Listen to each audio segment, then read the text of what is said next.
Alright, got my script, my bags, camera, wallet, keys, jacket. I think that's it. Alright, cool.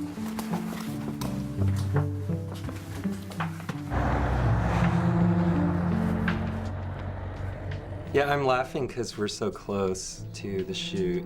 And so we are just about 1 week away from the first day of shooting.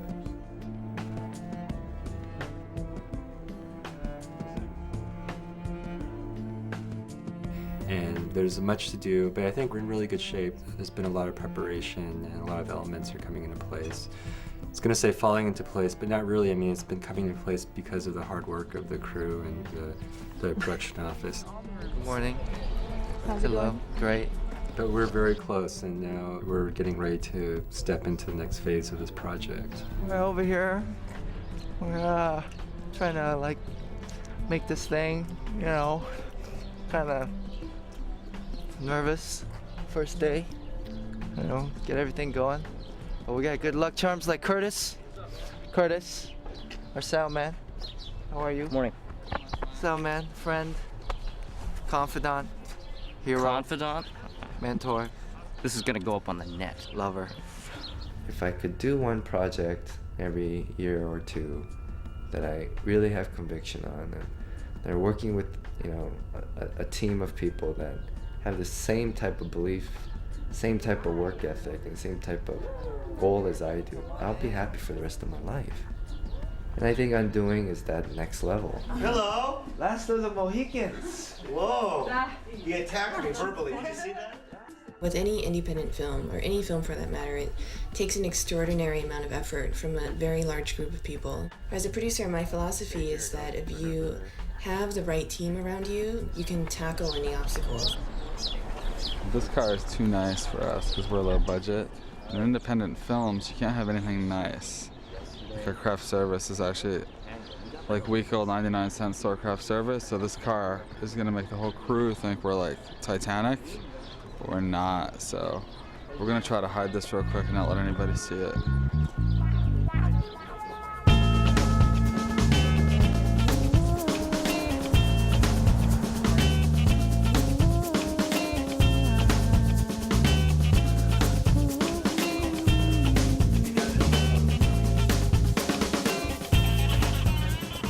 Hey, Phil, I gotta go, man. She was picking me up, dude. On one level, Undoing is a noir crime thriller. It's a story about a guy who comes back to Los Angeles after a 1-year absence. As complicated as things get, everything ultimately is very simple. Everything ultimately is about wanting to find a home, wanting to connect with that person you're in love with, wanting to find meaning and truth in your own life. That's something that all these characters actually share within this sort of isolated state of being that they're in, which I think Los Angeles perfectly sort of embodies. We're looking for a PC cafe, Korean PC cafe, and it's been the hardest location to find. And then so our friend Haewon, we went over there and we asked them if we could shoot, and they were like, "Yeah, go ahead, it's great." So we're like, "Whoa, great!" Anyway, so everyone's been saying no because I think a lot of a lot of iffy things go on at the PC cafes, or they got runaways or something. That was the issue. So, but we got it. We got it. One location down, 154 to go.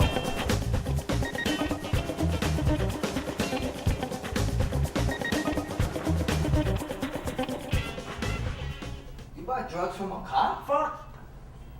Shut the fuck up. I got it from a fucking friend at church, man. I can use the things that are going on in my life and that's happening now and in the past to identify with the Samuel character in Undoing. I was trying to fix things because, you know, it's in my personality to fix things, and most of the time it gets more messed up, you know, and I think we all feel like it's, you know, it's easier just to run away. And then because the core of Samuel's personality is that he is a good person and he does want to do right, but there's something about him that just doesn't work. it doesn't work in real life. There's something about his character and the way he is designed that no matter what his intentions are, it just comes out wrong and it actually messes up even more. Stills they're an integral part of some of the scenes, including this one. I'm using them a lot as a way to capture moments between the characters. So throughout the shooting, while we're capturing the motion footage, we're also shooting stills of just silent beats between the characters, and that's going to help kind of create the atmosphere and create the sort of unspoken side of this story. You know, so it's something that we want to sort of constantly explore the possibilities as we move from one location to the next.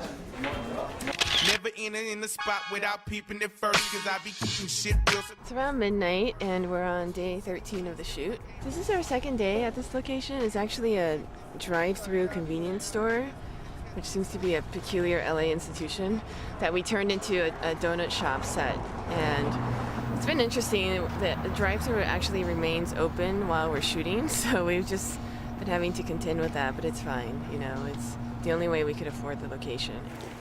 Extras are pretty amazing today. I mean, for projects to scale, these type of extras that actually fit the scene, you know, I mean, it's very impressive. And I think a lot of the stars have been aligned on this project where, you know, we've been very fortunate, you know, having the production team that we have. I'm highly impressed and I'm really happy. Yeah, but you're going to do it from here. So. My first movie was John Cassavetes' first movie, so that was 50 years ago. I've kind of been a part of the whole independent film scene from the very beginning. The luxury of having unlimited funds and unlimited time does not always lend itself to making the best movie. So here there's an urgency about it. The time is short, and you really have to do your homework, really have to be prepared and do it. But I like that kind of urgency. We're doing the Red Room, which is a bar in Koreatown. And a couple of characters are having a drink. And, oh wait, where are we? No, we're in the, we're around Soledad Canyon or something. Doing good. Doing good. Side of the freeway, you know, no permit. But this is how we do it, you know? This is how we do it in Group Hug Productions. You know what I mean? Right? Yes? Come on, say it with me now. Say it with me now. Group Hug Productions. It's on side of the freeway, no permit. Yep. Yep. Yep. Yep. Yep. Yep. Yep. There's a scene where Sam is driving through the ravine, and because it's low budget, we had to have 6 of us act it like the car was going downhill with the branches. The camera will be close enough that when we hit the windows with it, it'll just look like it's going by. There's gonna be smoke and wind and dirt thrown at the car too, so just gotta make sure we have enough grass for the shot to last more than a few seconds. Set and action.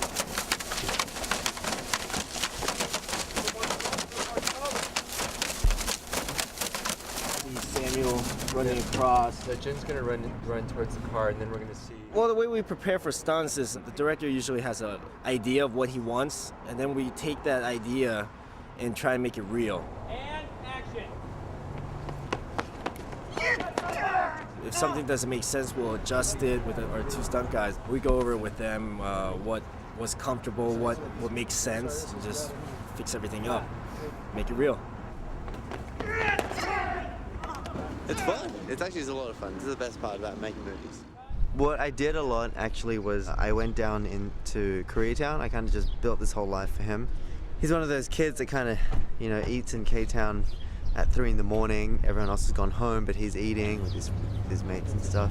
He's, as they say, a Civic with rims, trying to be bigger than he is. But really at heart, he knows that he's not some type of like highballing gangster type of thing. Just like Sung, like Leo is a very thoughtful actor. Jun and Sam have to have the chemistry of 2 guys that have known each other for a long time, that are the closest of friends, that there's a lot of unspoken elements to their relationship. And Leo does the homework for his character, and Sung does the homework for his character, when they can have that inner life together on screen.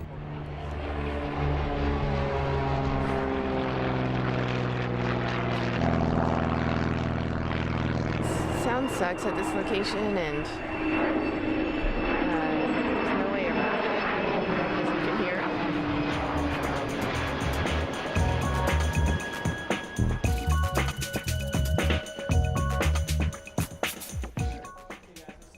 today being my first day on the set, and I got to see the two of them together on screen, and the dynamic is tremendous. Jose's just got a really, really great look about him and a presence about him that I think is going to work great for the role that he's in. And Kelly, she's just stunning. Kelly, who's going to play Vera, and I need so much from the actress that's going to play Vera. I think, you know, it's an extremely complex role, and Kelly sort of brings that strength of womanhood. So as much as her being in this distressed physical state and this sort of bad emotional kind of arena, she still has that one thing that is like really inspiring to Sam. There's a lot of Vera that I think a lot of people can identify with. The fact that she's struggling so much and constantly feels like she's in a hole she just can't dig herself out of.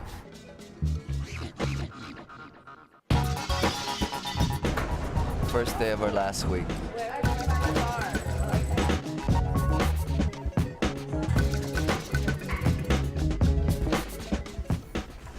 The lighting is deliberately very dark and stylized. With the production designer Lizette and John, our DP, we worked out a strategy to have it play very dark and use a lot of practicals. So look both sides. Russell Wong is going to play Leon. The danger in Leon is that he is the hitman, and with that there's a lot of baggage in terms of servicing that role. But, you know, we wanted to find something about that character that can make him interesting or compelling. And Russell has a lot of really fantastic ideas, and he's completely immersing himself into the part. My name is Russell Wong, and I am playing Leon. What attracted me to the script, just it was kind of an offbeat, interesting dialogue, interesting relationships, and I just responded to it, so that's why I wanted to be part of it. Jose is somebody that we cast as Randall. We wanted to find a Randall that has a lot of humanity to him. And this kind of quiet that he brings to the character makes us really feel that inner life and that inner passion that he has for Vera. Meeting Chris and getting to understand what he was trying to say, and then finding that there's a common ground there in how we see certain aspects of life. And then the other level of preparation was just simply trying to reach deep into some aspects of my life that are like hard to face, sort of bringing that out.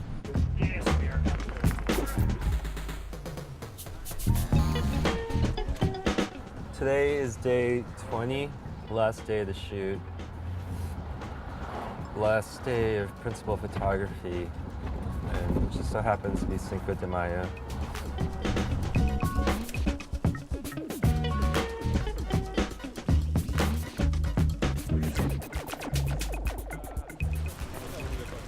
Making a movie, it's really hard, and I think why Chris has to do this movie in his life, I think it's because, when we leave, we have to say that we left a mark, and that this is his mark, one of his marks, and this is one of my marks.